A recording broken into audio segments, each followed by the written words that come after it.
Entonces, partiendo de eso y del capítulo 2 que nos habla sobre los modelos de entidad-relación, esperamos terminar el capítulo el día de hoy. Estábamos hablando que el modelo de entidad-relación es uno de los dos modelos para el diseño de un esquema de base de datos. Tenemos el entidad-relación, que es el que estamos armando, y el modelo relacional. También estuvimos hablando de cuáles eran los elementos del modelo entidad-relación, que son los que específicamente se tratan en el capítulo 2, que es una entidad, atributos, flujos y sus relaciones. Ahí teníamos algunos ejemplos de cardinalidades, que las cardinalidades pues son las relaciones de uno a uno, de uno a muchos o de muchos a muchos, para que después la podamos ver. Identificamos también qué son claves. Al hablar de claves hablamos de esos campos o atributos que identifican a todo mi conjunto de entidad. Una superclave, como el número de entidad, pues lo identifica absolutamente a todo el conjunto. La clave principal, que es aquella que también se identifica a todos, pero que se relaciona específicamente a esa entidad de la que estoy hablando. Aquí teníamos algunas de las explicaciones de cada una de ellas que ustedes pueden también leer. Y al final, ahí tenemos las reglas a considerar, que por ejemplo en la entidad de empleado, la clave primaria o RTN, la clave alternativa a la entidad y la clave alternativa número 2, el número del empleado. Ahora, aspectos importantes a considerar dentro de los atributos. Veíamos que los atributos, como un pequeño repaso, los atributos se le designan a las entidades, que las entidades pueden ser cliente, empleado, entre otros, pero también son un conjunto de valores para las relaciones. ¿Qué significa? Que la relación, que es la que une los dos atributos, puede contener entidades. Esa era la primera parte y culminábamos con cuáles eran los pasos para construir un diagrama entidad-relación. Y así entender que estamos ahorita creando el diagrama entidad-relación como un diseño conceptual, para luego hacer el diseño lógico, que es lo que vamos a ver a partir de mañana, y el diseño físico, ya crear nuestra estructura de base de datos. Por ejemplo, en la página 29 del texto principal se muestra una relación de uno a muchos desde el cliente al préstamo. Aquí estamos hablando de estos símbolos. Como un repaso, antes de entrar a los ejemplos, para que ustedes lo tomen en cuenta. Hablamos de rectángulos cuando representamos entidades. Los elipses cuando representamos los atributos. Rombos cuando representamos las relaciones, que en este sentido, este es una entidad, este es un atributo y el rombo es una relación. También hablamos de línea, que es la que une a mis relaciones con los atributos. Ahora, usted se fija algo con las entidades. Esta línea tiene una característica especial y es que hay una flecha. ¿Lo notan? Ok, ya lo vamos a hablar. Los elipses dobles son aquellos que definen un atributo de multivalor, o sea que ese atributo tiene muchas posibilidades. Los elipses discontinuas son aquellas que representan atributos derivados, ya vamos a ver cuáles. Las líneas dobles indican la participación total de una entidad en un conjunto de relaciones. Comúnmente se utilizan cuando representamos entidades de uno a muchos. Y los rectángulos dobles, que son aquellos que representan entidades débiles. En este primer ejemplo, para la construcción de sus diagramas de entidad-relación, entendemos como un repaso. Estos rectángulos son entidades, ¿cierto? Entonces tengo un diagrama de la entidad cliente que está relacionada con la entidad préstamo. El préstamo tiene dos atributos, correcto, un atributo importe y un número de préstamo. La entidad cliente, ¿cuántos atributos tiene? 4. ID del cliente, nombre del cliente, calle del cliente y ciudad del cliente. Ahora, hay que identificar algo. Pregunto, este atributo que tiene marcada una línea en la parte inferior, ¿qué representa? Muy bien, es la clave de la entidad, o llamadas en el texto como el conjunto de entidades, ¿de acuerdo? Muy bien, me parece que andamos bien ahí. Quiero que ustedes vean esto. Dice aquí que hay una relación. ¿Por qué? Además de identificar los elementos básicos, estamos viendo ahora las líneas. Si se fijan en estas líneas, hay una característica y es que la que está conectando el cliente con el prestatario, que es el concepto de la relación, tiene una flecha. ¿Qué significa esto? Que esta es una relación de uno a muchos desde el cliente al préstamo. O sea, ¿qué significa? Que un cliente tiene muchos préstamos. Cuando no hay una flecha específica, la relación se puede entender como muchos. Cuando usted tiene una flecha indicando significa de que es una relación 1. Entonces, de 1 a muchos. Quiero que le presten cuidado porque cuando lo representen en sus diagramas, en las tareas, en la guía que hagan, eso lo deben aplicar. Si es de 1 a muchos, si es de 1 a 1 o 1 a 1, que ya lo vamos a ver. ¿Están claros en esta relación de 1 a muchos o de 1 a n? ¿Sí hasta el momento? Ok. Va la segunda.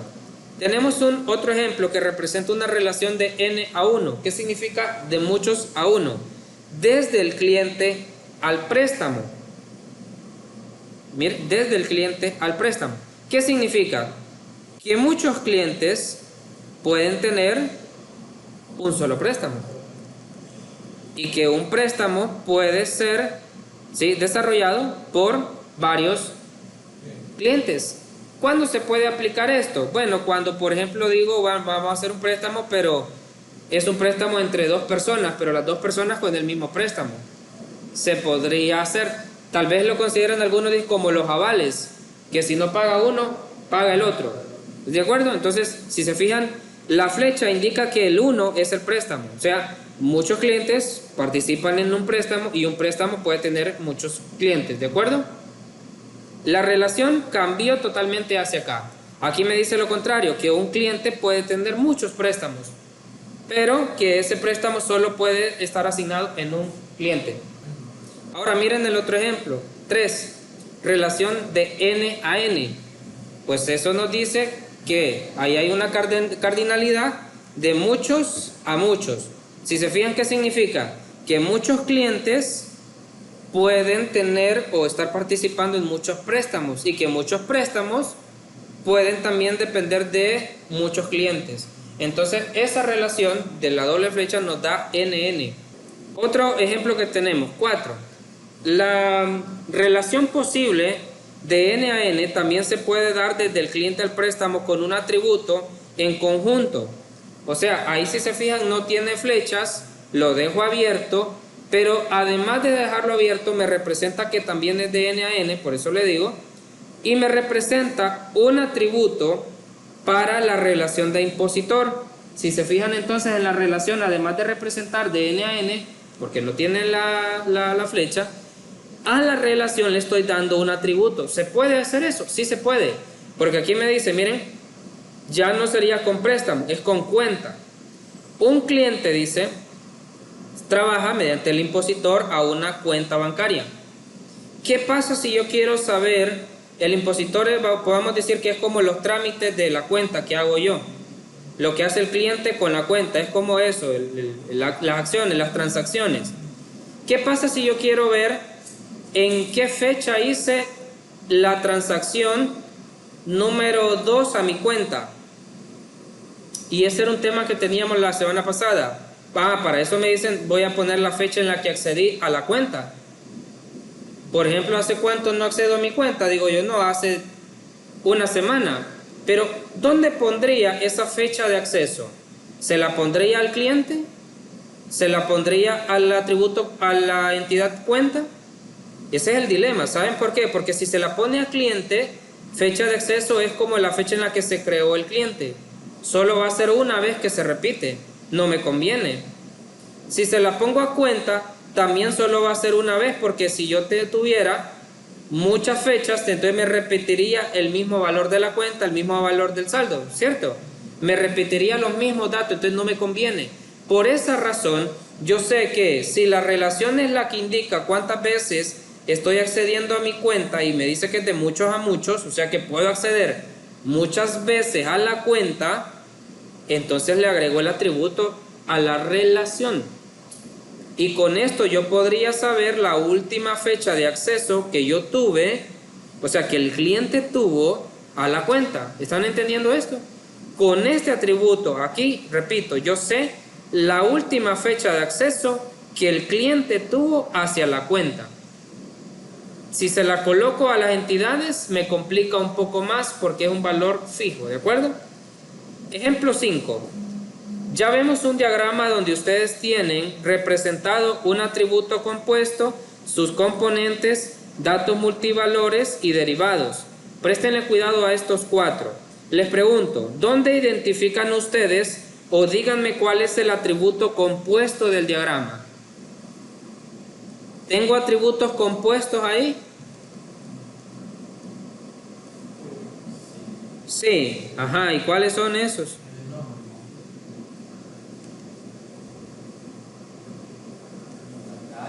A ver, ok, perfecto. ¿Calle qué es? ¿Es un atributo compuesto? Entonces, si usted se fija, la representación es porque de él salen otros atributos. ¿Dirección será un atributo compuesto? También, porque de él sale calle, ciudad, provincia y código postal. Pero ya tengo calle, tengo dirección, nombre también. ¿Sí? Les pregunto, ¿y cuál es el atributo componente entonces?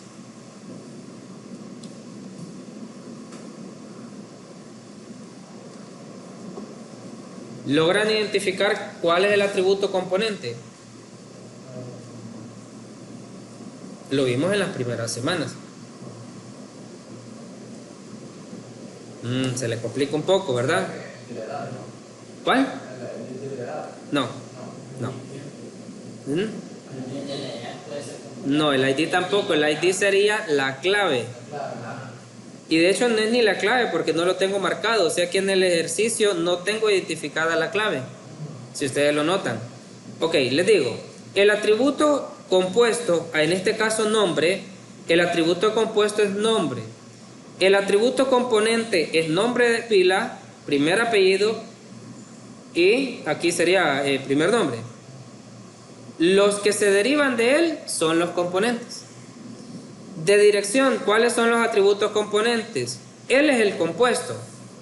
El componente de él es calle, ciudad, provincia y código postal. Pero vean que aquí hay una característica interesante, que calle es el componente de dirección, pero calle también es un atributo compuesto porque lo están conformando tres atributos a él. ¿Están notando? Entonces, repito, el atributo componente es aquel que se deriva del compuesto. ¿Cuál es el atributo multivalorado? Es número de teléfono. ¿Por qué? Porque un cliente puede tener 3 números de teléfono. Porque un cliente puede tener 2 números de teléfono. Un número de teléfono fijo, un número de teléfono celular o 3 números de teléfono celular. No sé si han visto, pero en algunos programas le dice que ingrese su número de teléfono 1, número de teléfono 2, número de teléfono 3, pero el 2 y el 3 lo puede dejar vacío. Porque ahora usted puede tener hasta 3 números de teléfono. ¿Cómo representa entonces que una entidad como cliente puede tener un atributo con varios valores? A través de eso, una doble línea al borde del atributo. Así se representa un atributo multivalorado. ¿Están entendiendo? Entonces, si usted sabe que va a tener un atributo que puede tener muchos de ese valor, entonces lo representa así, ¿de acuerdo? Ahora sí, tomo la palabra suya, José. El atributo derivado en este caso es edad. ¿Por qué lo colocamos así? Porque la edad, aunque aparece en sí el dato como edad, pero se calcula mediante la fecha de nacimiento. ¿De acuerdo? Entonces, por eso, a ese atributo yo le estoy llamando un atributo derivado. ¿Captamos? Ok, entonces ya tenemos estos 4. Aquí tenemos otro ejemplo siempre de la página 2.12, capítulo 2. Un diagrama entidad-relación con indicadores de papeles. ¿Qué es un indicador de papel? Es aquel que indica que hay una relación hacia él mismo. Que en vez de hacer una entidad nueva, porque vamos a repetir datos, solamente creamos una relación de papel. ¿Qué significa? Que ese dato puede ser hacia él mismo otro atributo. Por ejemplo, el empleado. Estamos claros que esta es la entidad empleado. Y el empleado puede tener un código del empleado, un nombre del empleado y un número telefónico. ¿De acuerdo? Que este número telefónico puede tener doble línea, o sea que es un atributo multivalorado. Pero, ¿qué sucede? El empleado, ¿será que el empleado también puede ser el director de los puestos de trabajo? ¿Será que el empleado puede ser también gerente? Sí. ¿Qué significa? Que usted no va a crear una entidad nueva que se llame gerentes. ¿Por qué? Porque es el mismo empleado. Lo único que tiene es que él mismo puede tener un cargo. Usted puede crear, sí, una entidad que se llame cargos aquí arriba, pero eso lo que va a almacenar son los cargos que pueden existir en la empresa, que puede ser gerentes, conductores, ingeniero de sistema, no sé, son los cargos. Pero si usted lo que quiere representar es que ese empleado va a tener un director y que ese director va a ser un mismo empleado, la forma de relacionarlo es así como ustedes lo ven, a través de algo que se llama indicador de papel. Sí, la flecha también depende, porque aquí dice, miren, que un director puede tener muchos trabajadores y que un trabajador tiene un director. Si lo vemos con la flechita, tiene lógica también. Muy bien, gracias por el aporte, José, tiene sentido. Perfecto, ¿están claros en el indicador de papel? Ahora, tenemos en el capítulo entidades de relación con relaciones ternarias. ¿Qué es eso de relaciones ternarias? Es cuando ustedes ven que hacia una misma relación se le está creando una entidad más. O sea que ya no solamente le creo un atributo. ¿Se acuerdan en el diagrama anterior? Tenían una entidad, otra entidad y aquí un atributo de esta relación. Ahora existen tres entidades: la entidad empleado, la entidad sucursal y la entidad trabajo. El empleado que trabaja en la sucursal también trabaja en un puesto específico.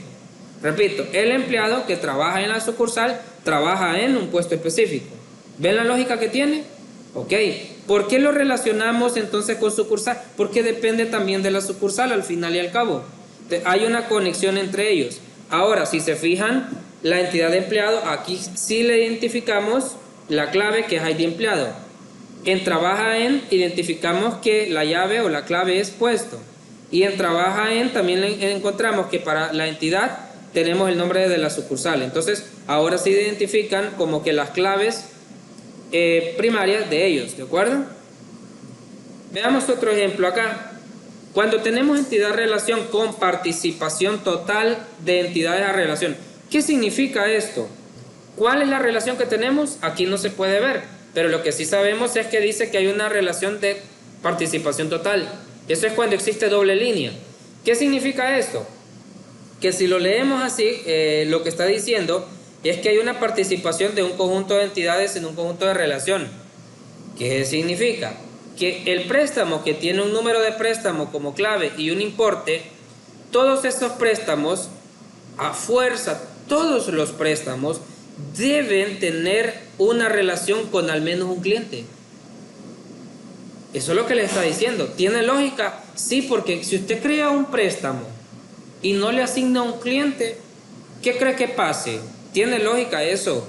Vamos a crear un préstamo y está la cajera o la persona de atención creando el préstamo, lo creé y lo guardó en la base de datos y viene alguien y dice, ok, creaste un préstamo el 20, ¿ya?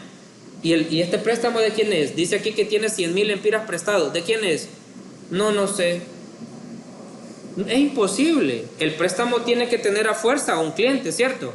Eso es lo que le dice esta relación doble, que los préstamos a fuerza, todos los préstamos deben tener al menos una relación con el cliente. ¿Están notando la lógica?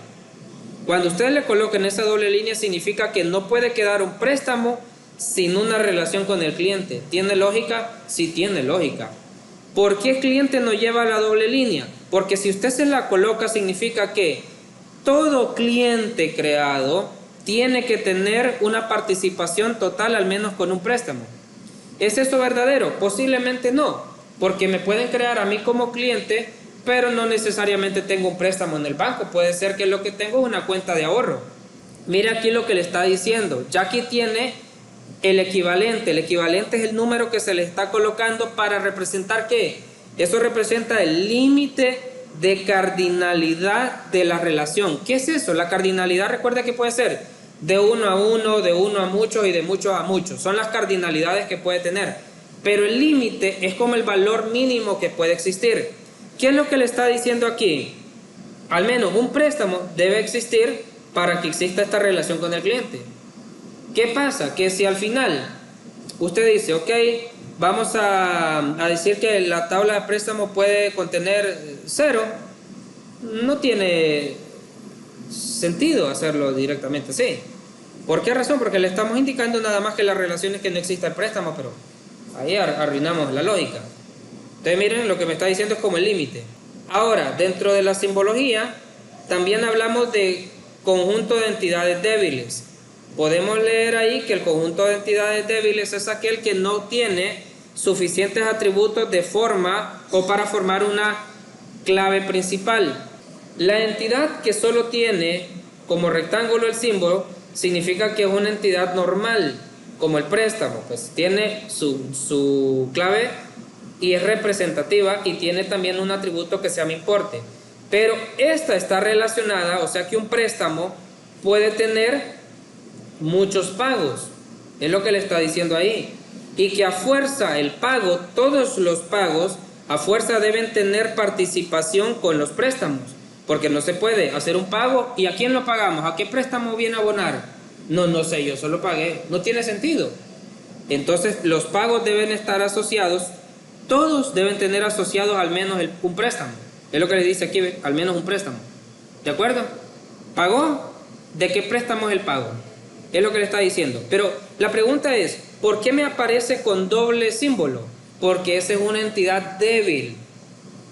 O sea que pago realmente no representa que pago sea una entidad independiente, llamémosle de esta manera. Como por ejemplo hablar de clientes, hablar de préstamo incluso, hablar de empleados. Pago lo que está haciendo es como una subentidad de préstamo. Tiene tres atributos: importe de pago, fecha de pago y número de pago. Pero si se fijan, número de pago, que es la supuesta clave, está marcada no con una línea continua, sino que está marcada de manera punteada. ¿Qué significa? Que el número de pago no representa una clave principal, no contiene una clave principal. Por esa razón se convierte en una entidad débil, porque depende del número del préstamo. Por ejemplo, ¿cómo identificaría usted los pagos? Realmente no lo identifica con el número de pago porque no le dice nada. Ok, usted dice, búsqueme los pagos de Víctor. Ok, vamos a buscar los de Víctor. No los va a buscar por el número de pago. Número de pago 1124. ¿Y cómo supo que es 1124? No sé, yo le puse eso. Pero aquí dice que es de Marco Antonio. Ah, me equivoqué. ¿Cómo los busca entonces? Búsqueme los pagos de el número de préstamo 100, porque el 100 es de Víctor. Entonces ya le dijo que hay hasta 5 pagos de Víctor para ese préstamo. Ah, ¿se fijan? ¿Cómo entonces identifica usted a esta entidad? Realmente no por su clave. Por eso decimos que la clave es débil para identificarlo. Lo identificamos con la clave de este otro. Entonces como que nos conviene un poco más. ¿Están entendiendo esta parte de entidades débiles? Que es otro símbolo que al final vemos.